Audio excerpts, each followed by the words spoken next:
Okay.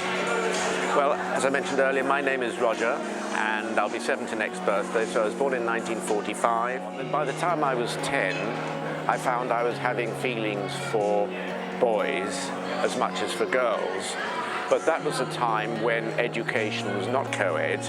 There was a boys' school and a girls' school, and they were separated by a road and only allowed to meet once a year when lots of parents and staff were. I mean, it's just, thinking back now, it was ridiculous, but it meant that a lot of us did not have, if we didn't have brothers or sisters, which I did not, we just didn't meet kids of the opposite sex.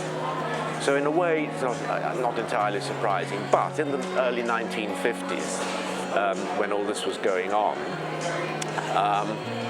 it was such an unspeakable condition that they tried to cure you of it.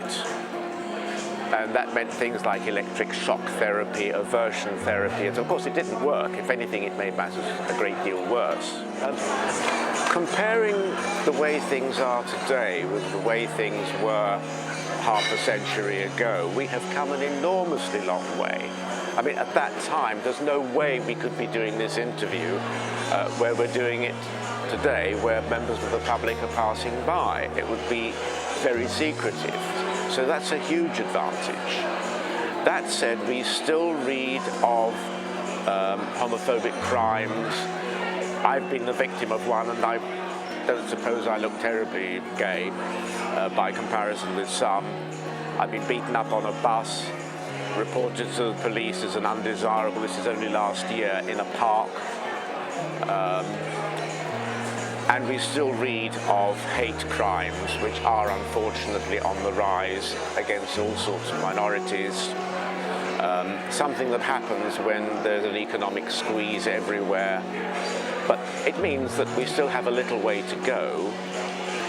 But I support very strongly the cause of transsexual people. And in particular, if we give the LGBT label that most people recognize, its full title, which is LGBTIQ, where the I stands for intergender, that is, people who were born with characteristics of both girls and boys, i.e. androgynous. There's a long way to go before that is accepted the way gay men and lesbians were accepted in the late 1960s. I believe that we can't change public opinion by force or overnight. The whole business of coming out at work is very important. When I had a partner for 28 years, only a limited number of people were allowed to know of our relationship. My parents initially found it hard to stomach. It was only after they discovered that I was much happier than I had been before I met him that they really warmed to him, and it was a fantastic development.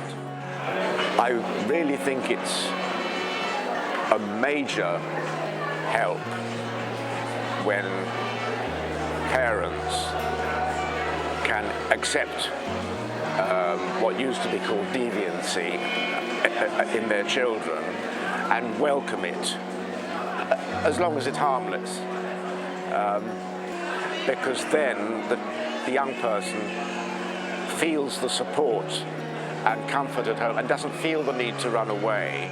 There is a question of how much religion plays a part in social attitudes, and it's one I'm personally very interested in. I think that the Anglicans and the Jews see it more as a case for pity and understanding as far as possible, but never positive support. That would be against the Bible. And as far as Muslims are concerned, that is where my work currently is at its most difficult. One of my roles is as a volunteer with Camden LGBT Forum, and one of the projects that we have been tackling with the active support of the Borough Council has been to penetrate the Somali community, which is essentially Muslim, in Camden, to try and let them know that there are support networks for Muslim LGBT people, or should I say LGBTI Muslims. And after years of working, we have not found a way into that community because it is so tightly controlled by a very paternalistic Muslim faith. But to come back to the question of what are the big challenges, today I am, as of today, I'm not going to remain, a volunteer with the Benevolent Fund of the Institution of Civil Engineers, of which I've been a member for over 40 years. The work involved visiting, quote, widows of deceased engineers, assessing their needs and making recommendations for grants, revenue support, that sort of thing for dear old ladies living on their own.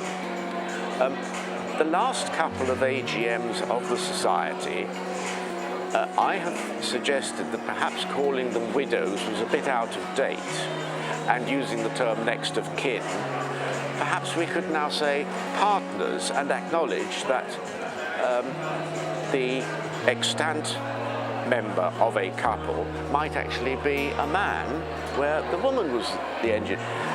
Well,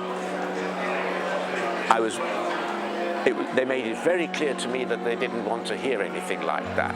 And for the last year, I've not been given any commissions to visit any widows or anybody else. And one can put two and two together. We're currently awaiting the results of a survey that was undertaken by Stonewall to look at the issue of LGBT acceptability in the professions of engineering, architecture and building, and we're looking forward to seeing that very much, because that is one area. We can add to that finance, people in the city, where it is still not accepted in 2015. I'm often asked what advice I would give young people who suspect they may be or know they are gay, lesbian, even bisexual, or potentially transgender, i.e. they don't feel comfortable in their own skin as a boy or a girl, a man or a woman. And today it's much easier than it used to be. The first thing is to accept yourself for who you are, because if you don't do that, you can't do anything to help yourself. One of the things that I've learned over the years is that while unfortunately some people are still closeted and will not come out and talk about their issues, and it's not only issues of sexuality. A recent example has been admitting that they are sometimes lonely, that they have feelings of loneliness. That is a big taboo today, and that's something that I'm working on with a number of university research projects. For those of us who've overcome that inhibition of not admitting ourselves to ourselves and not admitting it to anybody outside of ourselves, in other words, to third parties like audiences, I would say that's okay. Wait until you're ready, wait until you're comfortable. There will always be louder mouths than yours. Let them go first. And it's something that I'm reminded that very often I lead with my chin, and someone once said that I only open my mouth to change feet. Well, that's possibly true. But when you are ready, don't forget that you've got something to give as well as to take. And there's enormous satisfaction in joining any movement or even social group where you can be yourself.